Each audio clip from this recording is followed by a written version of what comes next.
नमस्कार दोस्तों, स्वागत है आपका हमारे चैनल बिहारी नॉनस्टॉप न्यूज में। तो चलिए बिहार की 10 प्रमुख बड़ी खबरों को जानते हैं। तो खबरों की ओर आगे बढ़ने से पहले एक नजर सुर्खियों पर। पटना में जल आपूर्ति संबंधी समस्याएं तुरंत होगी दूर, नगर निगम की जल आपूर्ति सेवा वाहन करेगी निवारण। बिहार में डराने लगा कोरोना का कहर, पटना में मिले 137 संक्रमित, राज्य में पाए गए 309 पॉजिटिव केस। लालू प्रसाद यादव बेहतर इलाज के लिए रवाना हुए दिल्ली, पहले ही पहुंच चुके हैं राबड़ी, तेजस्वी और राजश्री। पटना में बकरीद के मौके पर रखी जाएगी कड़ी निगरानी, डीएम व एसएसपी ने की तैयारियों की समीक्षा। बिहार में 500 करोड़ रुपए निवेश करेगी हिंदुस्तान यूनिलीवर, कई अन्य कंपनियों ने भी निवेश की जताई इच्छा। राजीव नगर अतिक्रमण मामले की अगली सुनवाई 14 को, बिजली पानी मुहैया कराने का हाईकोर्ट ने दिया आदेश। पटना वासियों के लिए जलापूर्ति संबंधी समस्या का समाधान अब आसानी से हो पाएगा। इसके लिए पटना नगर निगम ने एक खास वाहन तैयार किया है जो कि शहर की जलापूर्ति से संबंधित समस्याओं का समाधान करेगा। इस सुविधा का फायदा उठाने के लिए नगर निगम ने एक टोल फ्री नंबर भी जारी किया है जिस पर शिकायत दर्ज कराकर मदद ली जा सकती है। पटना नगर निगम द्वारा शहर में जलापूर्ति संबंधित किसी तरह की शिकायत होने पर त्वरित कार्रवाई की जाएगी। पटना नगर निगम द्वारा इसके लिए जलापूर्ति सेवा वाहन तैयार किया गया है। यह वाहन जलापूर्ति संबंधित किसी भी तरह की समस्या जैसे मोटर खराबी, पाइपलाइन में लीकेज, गंदे पानी अथवा अन्य तरह की खराबी होने पर उसका न्यूनतम समय में निष्पादन करेगी। आम जनों को इस सुविधा का फायदा उठाने के लिए बस पटना नगर निगम के टोल फ्री नंबर 155 304 पर फोन कर इसकी शिकायत दर्ज करवानी होगी।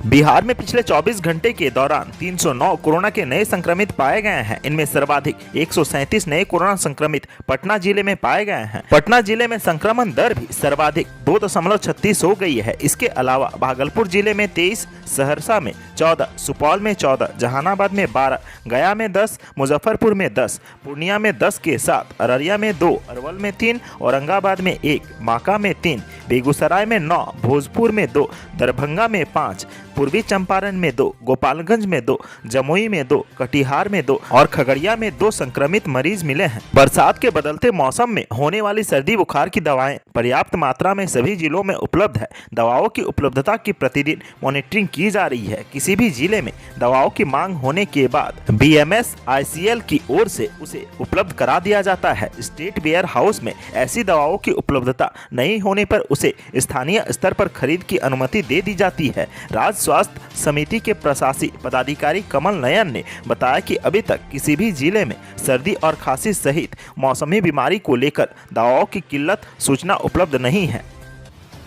राजद सुप्रीमो लालू प्रसाद यादव बेहतर इलाज के लिए एयर एम्बुलेंस से दिल्ली एम्स के लिए रवाना हो गए हैं। उनके साथ एयर एम्बुलेंस में उनकी बेटी मीसा भारती भी जा रही है। वहीं उनके परिवार के अन्य लोग पहले ही दिल्ली पहुंच चुके हैं। कुछ दिनों पहले सीढ़ियों से गिरने के बाद लालू की तबीयत खराब हो गई थी, जिसके बाद से पटना के पारस अस्पताल में उनका इलाज चल रहा था। अब बेहतर इलाज के लिए उन्हें दिल्ली लेकर जाया जा रहा है। दिल्ली रवाना होने से पहले पारस अस्पताल के बाहर तेजस्वी यादव ने संवाददाताओं से कहा कि लोगों की दुआ काम आ रही है। लालू प्रसाद की तबीयत पहले से बेहतर हुई है। दिल्ली में इलाज होगा, वहां उनके स्वास्थ्य संबंधी सभी चीजों की जांच कराई जाएगी। तेजस्वी ने कहा कि यदि लालू यादव को किडनी ट्रांसप्लांट के लिए सिंगापुर ले जाने की आवश्यकता पड़ेगी तो वहां ले जाया जाएगा।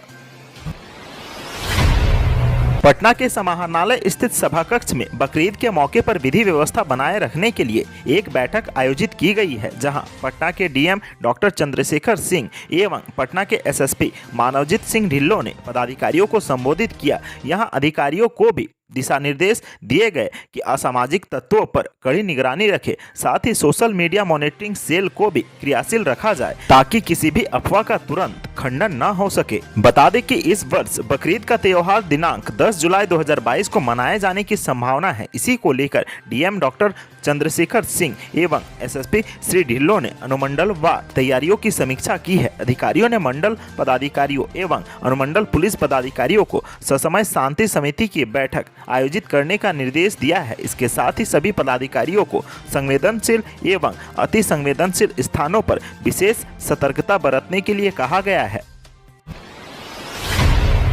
बिहार आए दिन उद्योग लगाने के लिए बड़ी बड़ी कंपनियों की पसंद बन रहा है। कई कंपनियों ने यहां उद्योग लगाने की घोषणा की है। अब इसी क्रम में एक और बहुराष्ट्रीय कंपनी का नाम जुड़ने जा रहा है। यह कंपनी है हिंदुस्तान यूनिलीवर, जिसने बिहार में 500 करोड़ रुपये से अधिक निवेश करने की इच्छा जताई है। इसके लिए हिंदुस्तान यूनिलीवर अभी बिहार में जमीन तलाश रही है। हिंदुस्तान यूनिलीवर से पहले अडानी समूह ने भी बिहार में निवेश करने की इच्छा जताई है। वहीं इससे पहले कोलकाता में हुए इन्वेस्ट मीट में केवेंटर्स एग्रो ने लॉजिस्टिक सेक्टर में बिहार के अंदर 600 करोड़ और जेआईएस ग्रुप ने 300 करोड़ के निवेश का प्रस्ताव दिया है। आईटीसी और पेप्सी जैसी बड़ी कंपनियों ने भी बिहार में निवेश किया है। इसके साथ ही कई और कंपनियां भी निवेश करने की तैयारी में हैं।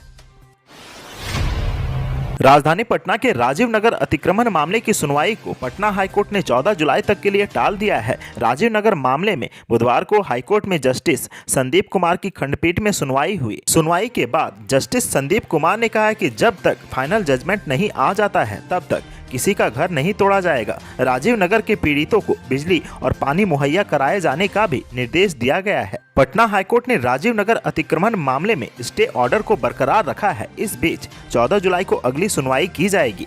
कोर्ट ने डीएम सहित आवास बोर्ड को फटकार लगाई है कि जब घर बन रहा था तो आप लोग कहां थे। कोर्ट ने तुरंत पानी और बिजली बहाली करने का आदेश जारी किया है। अगली सुनवाई में संबंधित सभी वरीय अधिकारी को उपस्थित होने का आदेश दिया गया है। इसके साथ ही कहा कि जो जैसे पोजीशन में है उसी तरह रहेगा। कोर्ट ने कहा कि जमीन जब बेची जा रही थी और कंस्ट्रक्शन हो रहा था तब क्या कार्रवाई की गई, इसका जवाब देने का निर्देश दिया गया है। विक्रमशिला केंद्रीय विश्वविद्यालय का निर्माण कहलगांव के परशुराम चक एकडारा में किया जाना सबसे अधिक उपयुक्त होगा। इस बात की रिपोर्ट केंद्रीय साइट सिलेक्शन कमेटी ने 2 जुलाई 2021 को भारत सरकार के शिक्षा मंत्रालय को सौंप दी। रिपोर्ट सौंपने के बाद 1 साल गुजर गया, लेकिन निर्माण की सुगबुगाहट भी शुरू नहीं हो सकी है। यह मामला पिछले 7 वर्षों से चल रहा है। इस दौरान विभिन्न विभागीय प्रक्रिया कई चरणों में गुजारते हुए पूरी की जा चुकी है। बावजूद इसके भूमि अर्जन और निर्माण की दशा में पहल नहीं हो पा रही है। विक्रमशिला महाविहार के पास केंद्रीय विश्वविद्यालय की स्थापना के लिए जिला प्रशासन ने भी सबसे उपयुक्त जगह कहलगांव के परशुराम चक एकडारा को बताते हुए प्रस्ताव भेज दिया है। यहाँ के जमीन के अधिग्रहण करने में अड़चन नहीं है। इस बाबत सुझाव देते हुए एक अनुरोध पत्र जिला प्रशासन ने शिक्षा विभाग को गत 2 अप्रैल को भेज दिया है।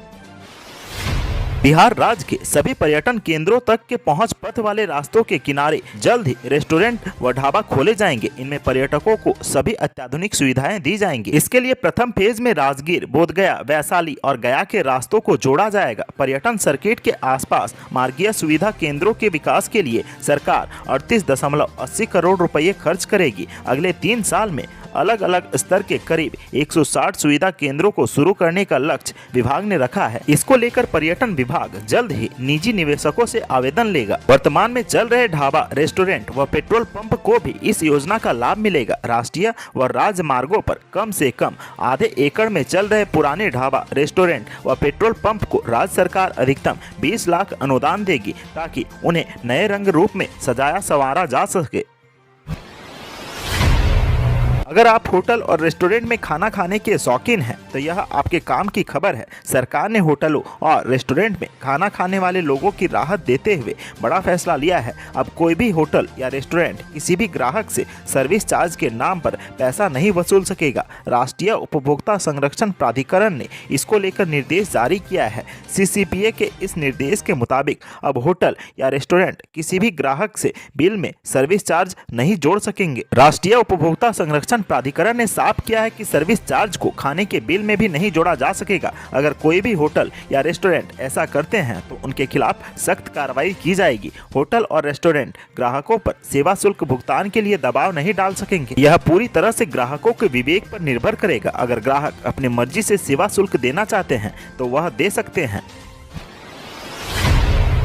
रेलवे भर्ती बोर्ड ग्रुप डी की परीक्षा की तिथि की घोषणा कर दी गई है। 17 अगस्त से ग्रुप डी की परीक्षा कराई जाएगी। साथ ही आरआरबी ने साफ कर दिया है कि अभ्यर्थियों को 2 परीक्षा देना होगा। बोर्ड ने एक प्रारंभिक और दूसरा मुख्य परीक्षा कराने का फैसला लिया है। बता दें कि देश भर से 1,18,000 परीक्षार्थियों ने इस परीक्षा के लिए आवेदन किया है। इसके माध्यम से करीब 1,03,000 युवाओं को नौकरी का मौका मिलेगा। बिहार से लगभग 25 लाख से अधिक अभ्यर्थी प्रथम चरण की परीक्षा में शामिल होंगे। परीक्षा लगातार 2 महीने तक अलग अलग चरणों में होगी। एक दिन में 3 पालियों में परीक्षा होगी। आरआरबी की ओर से वर्ष 2019 के जनवरी में ग्रुप डी परीक्षा के लिए वैकेंसी निकाली गई थी। आरआरबी ने वर्ष 2019 में ग्रुप डी का विज्ञापन जारी करने के बाद उसमें 3 बार संशोधन किया। अंतिम बदलाव से अभ्यर्थी काफी परेशान हो गए थे और उन्होंने इसका जमकर विरोध किया था।